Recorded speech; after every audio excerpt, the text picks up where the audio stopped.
Hey guys, welcome back to Karan's Cuisine. For today's video, we'll be making Oats chila, which is basically like an oat uttapam, and it's a really quick and delicious recipe, so let's get into it.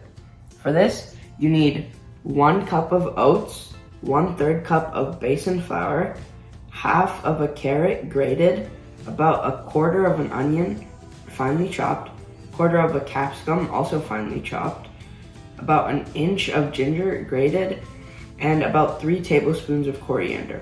For the seasonings, you need half a teaspoon of salt, half a teaspoon of cumin powder, half a teaspoon of paprika, I'm using Kashmiri red chili powder, and 1/4 of a teaspoon of turmeric.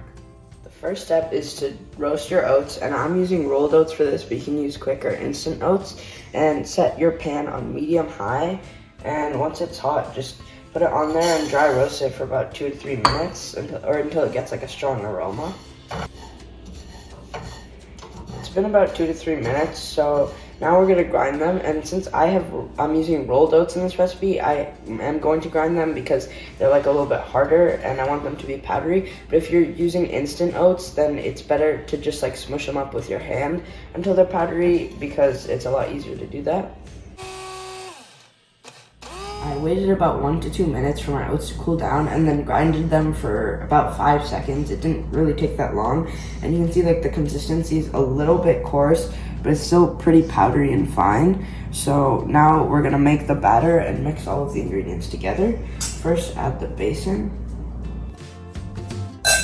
Now all the seasonings.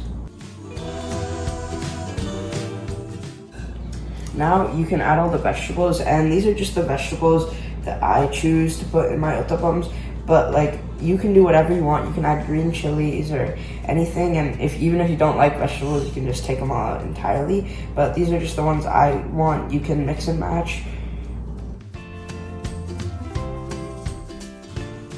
And don't add the coriander yet, we're gonna do that after we put the water in. Now mix about like half of your water in and then mix it together.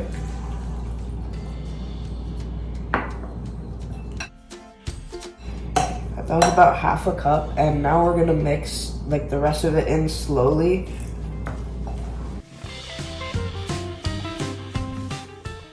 So I mixed it for a little bit and added 1 1/4 cups of water, and this is about the consistency that you want. So after reaching this, you want to cover it and then set it aside for 10 to 15 minutes. Sit for about 15 minutes, and this is the consistency that it is after setting. It's like a little bit liquidy, but it still has chunks. And now you can add the coriander.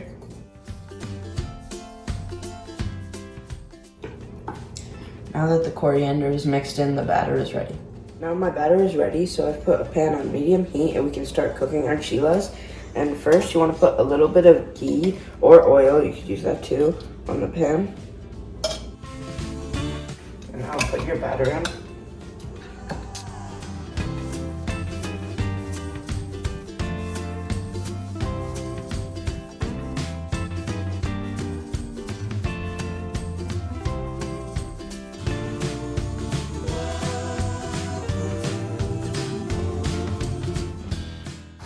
Okay, now I'll spread it out onto a thin layer so we can cover this and cook it for 2 minutes, flip it, and then cook it for another 2 minutes. It's been about 2.5 minutes, and it's like darkened on the top. You can see that's not very battery anymore, so now we can flip.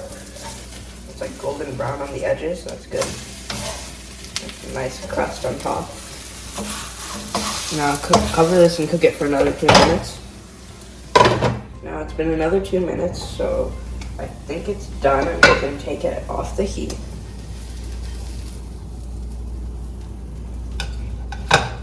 Now we just have to do this for the rest of them. I finished cooking out all of my batter, and I got about 5 to 6 chilas, which is enough for feeding lunch or breakfast for 2 people. And what I like about this recipe is that you can really customize it however you want. I put about like 1/2 to 3/4 teaspoons of salt and paprika in it, but you can put more, and with the vegetables you can customize it however you want. You can put more or less vegetables. I personally like a lot of vegetables, so I just put a lot, but you can just like put less or none entirely if that's how you like it. And for tasting this, I prepared a side dish. It's very simple. It's just like a little bit of yogurt and then a sprinkle of paprika and a pinch of salt. And you can also put like a little bit of pickle on the side as well. You can use mango pickle or tomato pickle, whatever you have. But now it's my favorite part. I'm gonna taste it.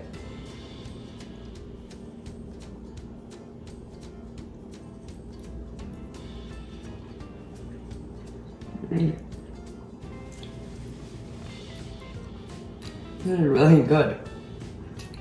It's so delicious, and my favorite part is that it's not even that unhealthy either. It's extremely healthy because it uses like oats instead of like maida or all-purpose flour. So it's extremely healthy. It's good for people who want to lose weight, and it's like a 20-minute prep time and 10 to 15-minute cook time. So it's a really fast recipe.